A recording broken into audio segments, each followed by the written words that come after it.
Pastor Phillips didn't respond at first. He couldn't.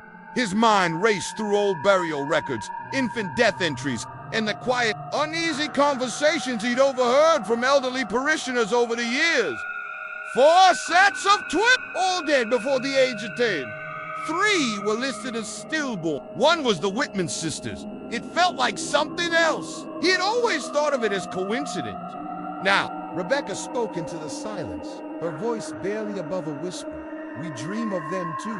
The other twins, they never speak. They just stand behind the fence by the cemetery, waiting, Rachel added. Sometimes we see them crying. Dr. Alcott made a small note in his book.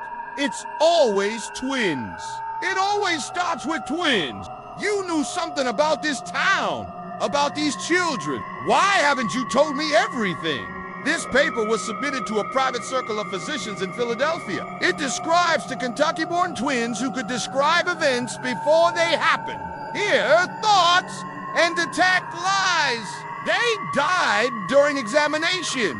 The official cause was fever. Phillips turned on him, anger finally rising. You knew about this before you came. This was written 40 years before the Morrison girls were even born. Alcott looked up, his expression calm to but dangerous, because you wouldn't have believed me. Until now. At the top, the inheritance of dual consciousness in fraternal births, a study in anomalous cognition. It had been published anonymously. He pulled another paper from his satchel. A page torn from a medical journal dated 1794. Alcott tapped the page. Phillips stared in horror. Places where trauma, death, and belief mix into something unstable. Certain bloodlines seem more sensitive, especially when those lines are manipulated. And yet it matches them. Exactly. Alcott leaned forward. Not a name you'll find on church records or government rolls. They work behind universities, behind missionary effort. They've been watching these regions for generations,